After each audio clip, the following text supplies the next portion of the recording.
It's time for another Two Women Talking. It's time for another Two Women Talking with a guy. This is the first time we've done TYT with G since we reformatted, but it is our favorite guy back. Bobby Calloway is back, and Aileyn is joining again. So, Aileyn, you ready to do the thing? I am ready. All right, Hello. make the noise. Make the noise. All right. So those were sonic screwdrivers because Aileyn has the 11th Doctor screwdriver. I have the 12th Doctor screwdriver. It has 4 settings. And Bobby is our companion this episode. See? Ha, clever. But it's not Doctor Who this week. We just wanted reasons to sonic screwdriver stuff. We are You might talking call about it Doctor Ew. Doctor Ew. Yeah, is there a head doctor in the house? Because we are talking about a show we all enjoy, but it was actually Bobby that got me into it. We're talking The about patient serum. Yellowjackets, the female Lord of the Flies Showtime squick fest that involves a plane crash, cannibalism, and some truly terrible people. So, guys, we'll start. Bobby, we'll start with you because you're more of a guest, and men don't do terribly well on Yellowjackets, so we'll give you a head start. Um, on a Oh, like show, Mari got a head start. yeah. Dun, dun, dun, dun, pit girl. The in a show where you can't really say anybody is your favorite in terms of good people, who is your favorite character on Yellowjackets? Hmm. Well, I'm about to give you all a heart attack of surprise. It's Lottie. Yeah. Yeah, I mean, I remember she became my favorite kind of pretty much once we got to her backstory episode in season one. Like that scene where, you see her as a child in the car with her parents and she just screams Mm-hmm. and stops them from getting into a car accident. I was like, oh, this girl's psychic, or you're not sure because it's maybe magic, maybe mundane, but like I was like, oh, that is so interesting. And obviously, Courtney even, well, everyone's performance in the show is amazing. Mm-hmm. Everyone is so well cast, but like Courtney Eaton has this special quality. It's like the camera goes straight to her, and I wasn't sure about Simone Kessel as the adult Lottie at first, but she won me over very quickly as Me well, too, and yeah. just like I'm just kind of, what's the word? I'm always just like very fascinated by, supernatural and just, like premonition and the ability to kind of see the future. Like that's something that always intrigues me. And I probably relate to it a lot because, as a teenager, as a kid, I really wanted to be psychic as well. I wanted to be able to make predictions. So I am living vicariously through her. Courtney Eaton has this ability in that character to sometimes seem like Carrie from like the original Carrie Sissy movie. Spacek, yeah. Yeah. And then sometimes like Alyssa Milano on Charmed. Oh yeah, definitely. Yeah, and she can just switch back and forth in a way that I mean, the younger actresses on that show are scary freaking talented. They go Yeah. places. So, Aileyn, who's your favorite character on the show? Uh, I, I'm like Bobby. I'm not going to surprise anyone. It's Natalie, Mm. specifically Teen Natalie, Yeah. Okay. my girl. So naturally, this new season was particularly hard for me because obviously what happened to adult Natalie last season, we are watching young Natalie go through everything that she went through in this one, basically being the MVP but by the end. Mhm. And this whole time we know that, well, what happened to her in the present timeline. Right.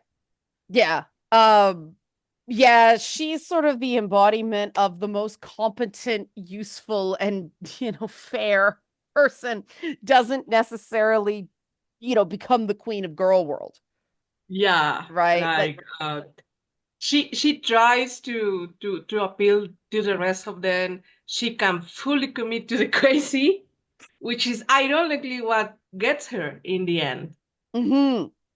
well, she has a conscience to haunt. Yeah. Yeah. someone on, I think it was the subreddit said, after the season 2 episode aired where, she basically had to let Harvey drown, Yeah. someone said someone said her heart was her downfall. Yeah. Well, just her conscience. Hmm. Um, and I think this worked out much better than the female superheroes episode where I had to keep changing my favorite character because I let everybody else go first. Uh, but because Misty's mine. And I say this with some ambivalence, and I'm not sure whether I like adult Misty or teen Misty better, but she's so complicated. Like in both cases, she does some horrible things, but she is also such a huge nerd, right? And Hmm. I can never tell whether she's just trying super hard or she's an utter psycho that Or both. just or both. Like she switches back and forth to it seems there are real feelings there. And more it seems like in the flashback that she is just so nerdy, she seems like a psychopath. Cause she becomes like worst person on show when she sabotages the black box Yeah. on season one, which is one of the biggest suspension of disbelief moments in the whole thing because those things are designed to not be able to do that easily. So that was one of my first hints that maybe we can't totally trust the flashbacks. But, she does that. And then they show her like watching a rat drown. And so I'm like, okay, And she tries to molest Ben in his sleep as well. right. Unfortunately, Bobby, I hate to break this to you. That's not outside the realm of expected teenage girl behavior. Oh, trust me, I know.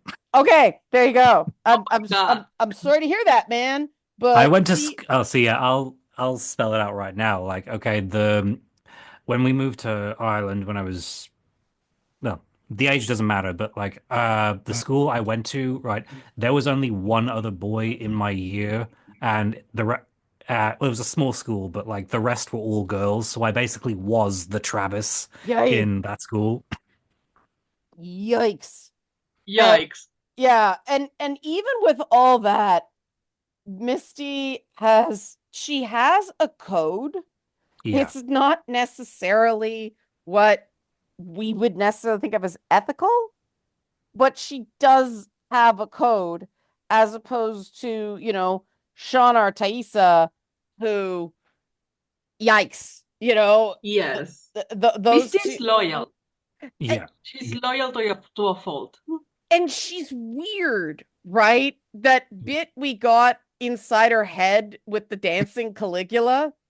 Oh, Caligula, yes. for people who don't know, is her what gray Amazon parrot? African Grey, yeah. African gray, yeah. And Um, actually, they said that's a really well researched choice of pet for her because I think those types of birds in particular are very needy. yeah, So, like, she needs to be needed. So, it's like the perfect pet for her. yeah, they're high maintenance too. Hmm. So it and we get the sense that we haven't seen any of Misty's home life. That's unusual for that show. We find out a lot more of a lot of the other girls. So I wonder if that's still coming at this point. I don't think there's been word on season 4, but it did because this show, we'll get to this later, has had sort of a hate um, campaign against it online. The whole declining ratings thing, ratings not good, this bad sign. It did better this season than the first two. Ratings actually improved, probably because it got dropped on Netflix. But that I'm getting ahead of myself here. I want to talk about overall kind of because this is not a show, Bobby Calloway, that you really like. It's hard to watch. It's uncomfortable. It lingers in both the emotional and like splatter horror. Hmm. But you were the one that got me into it, and then I talked about it, so Aileen watched it. So why did you fall in love with this show? I mean, I think this ties into like a greater, sorry, yeah, I'm getting all esoteric here, but I remember watching a video essay years ago about why horror is the best genre, and in some ways it's such a distortion of reality in a way that you really can't get in another genre. They compared it to, like holding like a ball of slime, and horror is when, can't control what the slime does once you've taken it out, and it just basically it's way of telling a story that you can't possibly tell in another genre. Mm. And I mean, I was drawn to the show first and foremost because it was very good. Like, I mean, I watched the first episode and was like, yeah, sure, like I'll give it another chance. And then I think by the third, I was just hooked and I was just like, yeah, give me more. And I think it was actually because I just happened to see an interview with Christina Ricci, who, I've been a fan of back since, I think Sleepy Hollow was the first thing I saw her in.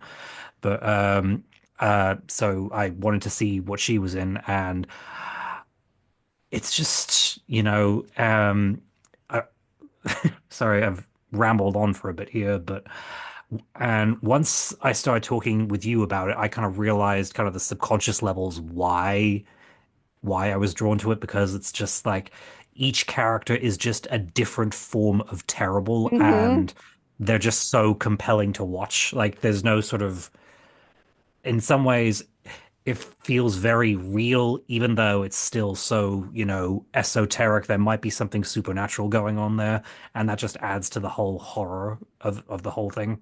Yeah, but Eileen, it's not just a terrible people being terrible premium cable show, is it?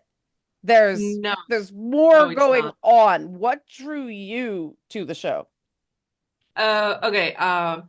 Besides Bobby, and may I point out the peak of irony that it is that the the Terrible Woman show that's focused on mainly female audiences.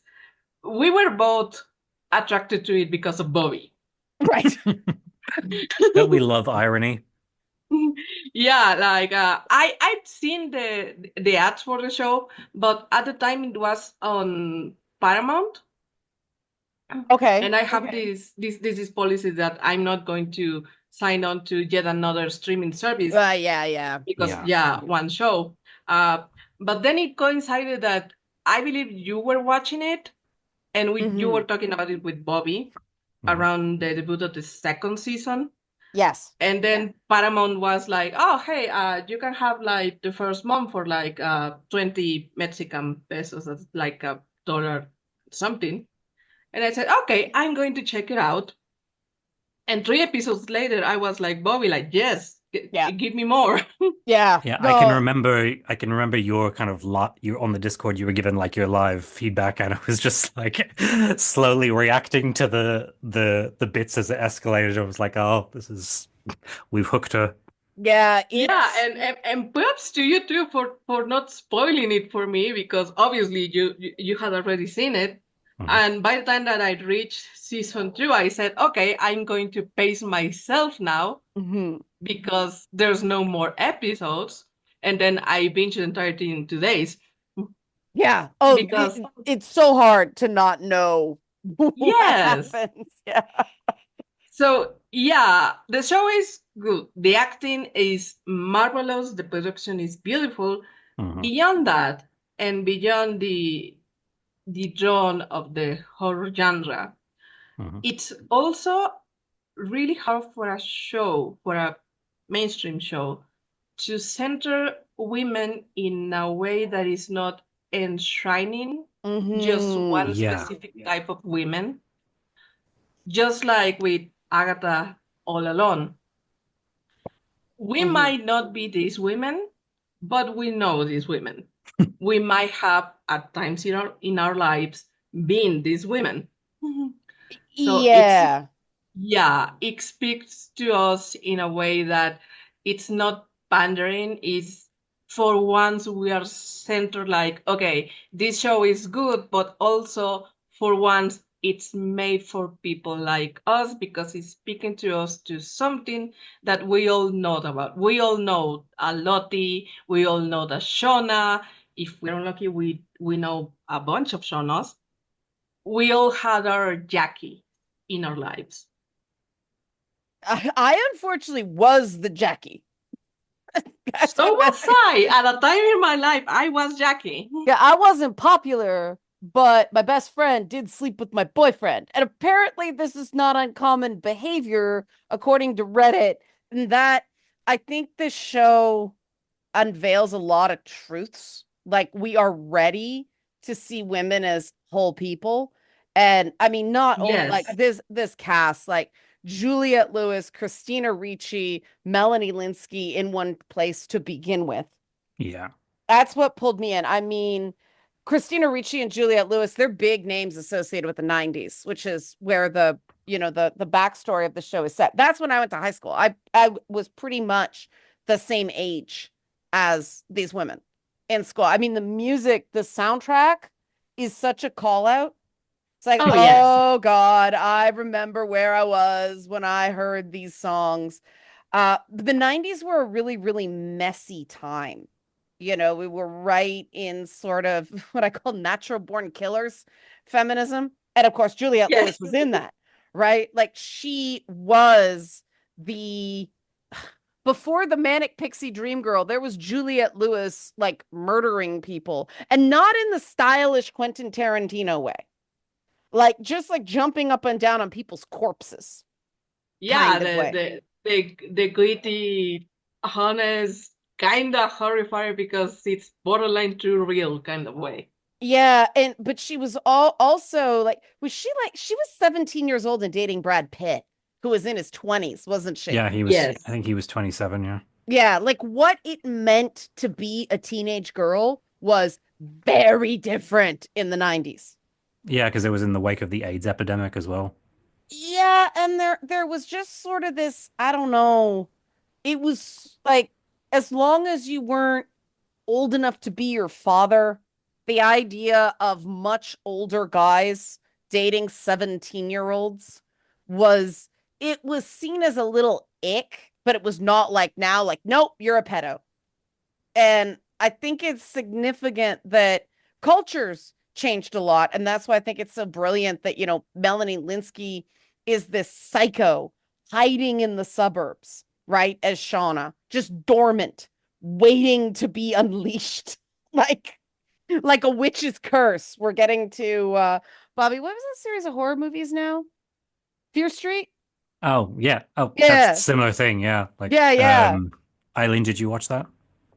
I haven't. Oh, it's real. Well, yeah, tangenting off aside, it's basically kind of similar thing. The director, she's the wife of one of the Duffer brothers who created Stranger Things, so it's kind of like that for the 90s. But yeah, it's Sadie Sink is in it, and she is fantastic, obviously. And I got Leanna into that first, and then Yellowjackets became my next obsession, and so the cycle went on. Yeah. And I think Winona Ryder is the only actress from that era that hasn't appeared on Yellowjackets yet. It would be great because I mean we got Hilary Swank Oh my God, this yeah, season. and Like That was a surprise. well, I mean, it's just they're gonna put every great actor of a certain era in this show, like female actor.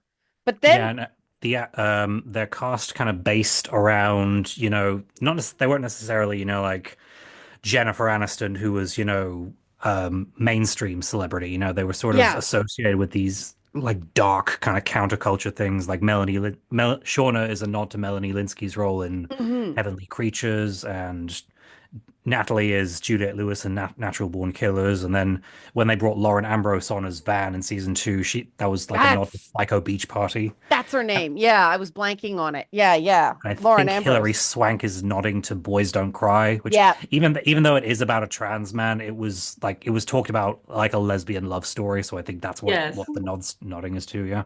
And yeah. it was huge at the time. I remember the pearl clutch in a rotten movie. And Mhm. it's not like some of the, edgier films that Nicole Kidman did.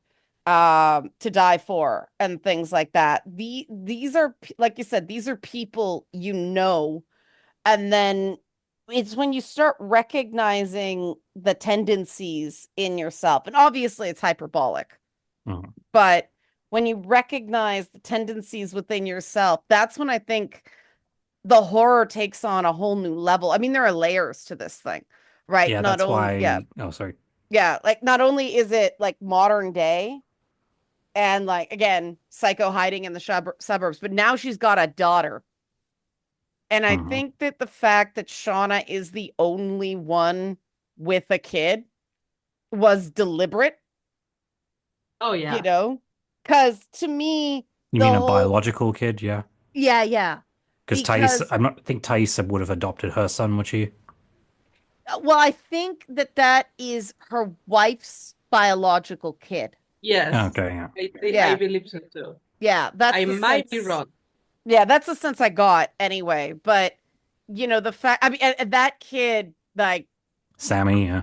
it's funny because Thaisa almost has the dad role there. So Shauna's the only one that's Yeah. kind of like a mother. Yes.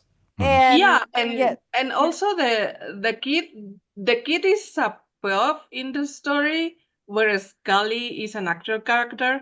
Hmm. well, let's Like face it, that Thaisa's kid is a prop for her political yes, career, right? Exactly, yeah. Yeah. And I, to me, the show with its sort of Lord of the Flies meets Lost, Hmm. uh, framing stuff. The metaphor for me is how a lot of women don't emotionally survive high school. And I think this is a very, very important thing to talk about because you're seeing a lot of, that the suburbs. I hate the suburbs for all the reasons that Yellowjackets deals with, right? I Hmm. didn't grow up in the suburbs. I grew up very urban. I lived in the suburbs for, let's see, it was 2001 to 2019. And that is it for me. If I can avoid it, I will live in a swamp before I live in the suburbs again. It is the worst fucking place in the world. And it's because of these constructed realities, right? Like Yeah. every single character is this construct in the modern day. And they all, except for Natalie, seem to Hmm. be doing really well on the surface. But I mean, is Aileyn, do you think anybody is doing well in this show? Like inside? oh my God. For a moment there, like 5 minutes before they all came for her, uh, oh my God, I'm blanking of her name. Melissa, is Uh, it? no, the Thaisa's girlfriend. Oh, Van. Van. She Van for a minute was was she she was was bankrupt though. Like she had no money. yeah, but she was ill, but she was like content. Yeah. Like, okay, I'm going to die, but this is the end and I'm okay with it. What's Before funny the rest of the films came for it, her. what's funny about Van is she was sort of the future that 90s kids like, yeah, that's cool. That's living the dream. Or she runs a record store. You keep expecting John Cusack to walk in at any moment, right? Yes. And the problem with cool counterculture lives is you can't make any money and Yeah, you it got doesn't pay the bills. bills. Yeah. And so I thought it was funny that we all kind of see Van as, well, she wasn't doing too bad. I mean, I think Misty's probably got the most stable life, Yeah. She Well, that's seems, because Misty fully embraces the crazy.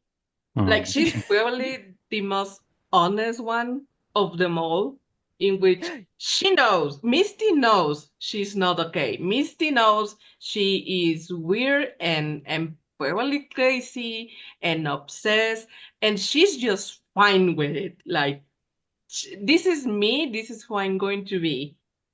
and I yet, just want someone to like me. yeah, I was about to say, there's something almost neurodivergent coded about Misty, isn't there? Oh, yeah, Yeah, some totally. people have like interpreted that as well, yeah. Yeah, like her name indicates she is not the kid her parents wanted. You don't name that kid Misty. Yeah, for sure. Misty Yeah. isn't short for anything, is it? No, not that we know of. No, Misty is Misty. That is what you gave a kid you wanted to be a pageant queen. It's like when Gail Oh. Simone asked me about, using my name for a Secret Six character. I was like, Leanna's an excellent stripper name. What was my mother thinking? Misty's like that, right? Exact quote was what I said to her. She's like, yeah, it's going to be a lesbian stripper that, hooks up with Scandal Savage, jumps out of a cake, depending on knockout. Because I met her cosplaying Knockout at a Comic-Con. Um, and so it's one of those things where these are names. Everybody's laughing at me, but this is so true. When you end up with a name like that, there's a certain connotation to that name. And musical theater nerd is not it, right? And be careful what you name your kids. They have power, right? I almost got named Katrina though. So I think I dodged a bullet.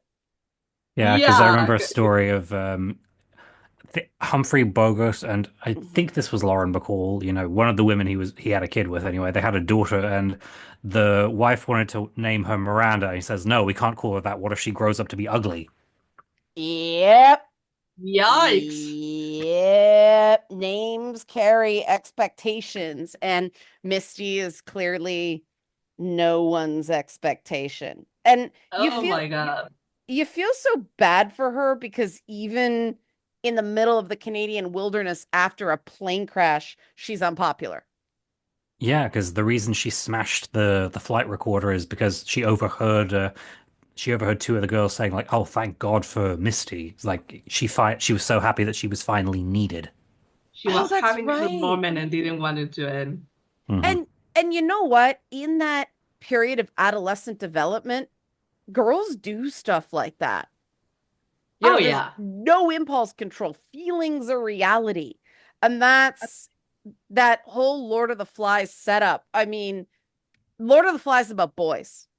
And Yeah. that, I mean, it's funny because that book was taught in high school back in the day. I don't know if it is still, but And then a real life Lord of the Flies situation happened, and it was not basically was did not turn out like the book at all. Like the boys were very yeah, responsible, and yeah, you know, yeah.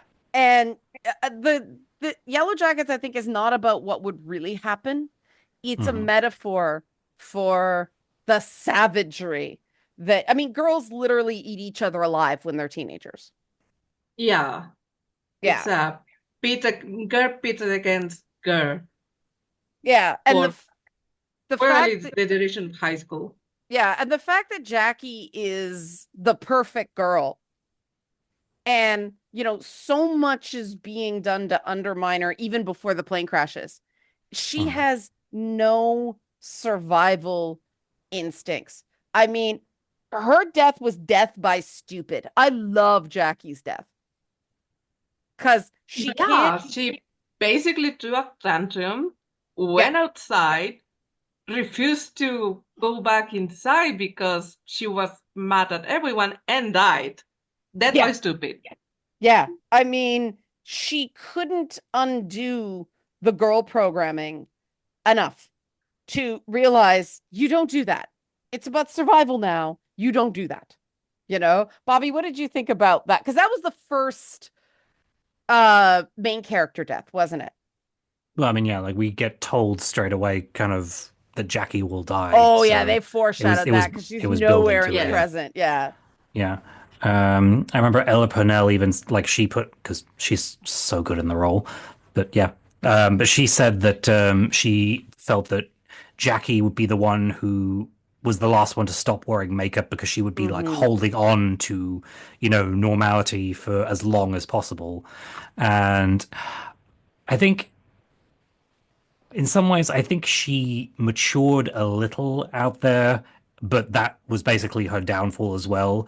Because the whole thing is, our, her kind of low moment is she wants to, break up Natalie and Travis so she can sleep with Travis and basically make a point to Shauna.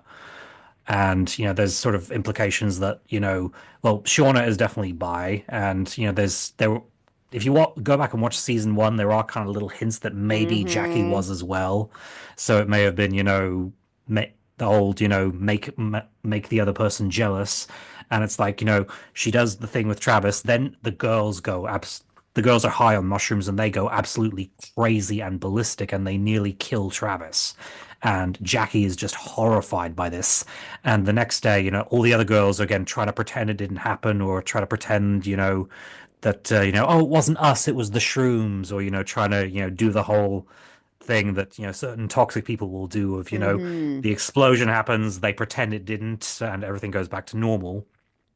Jackie is just like, her eyes have kind of been opened and she's trying to, it's kind of an interesting callback to the start of the season where Coach Martinez told her that he wanted her to kind of be more like a leader because she was team captain. Mm-hmm. She tried to be the adult, and unfortunately, there was no place for her. So being an adult didn't work out for her. So she gets kicked outside and basically acts like a child again, and that's how she dies. Yeah, I mean, it's kind of interesting because I know pivoting to kind of the next topic we're going to talk about, but this got interesting, and so I derailed. Now I'm railing again. That Re-railing. that doesn't work. There's one of those things where if you actually use just grammar, the context doesn't hold. Anyway, grammar nerd later. See what I mean, Misty? But the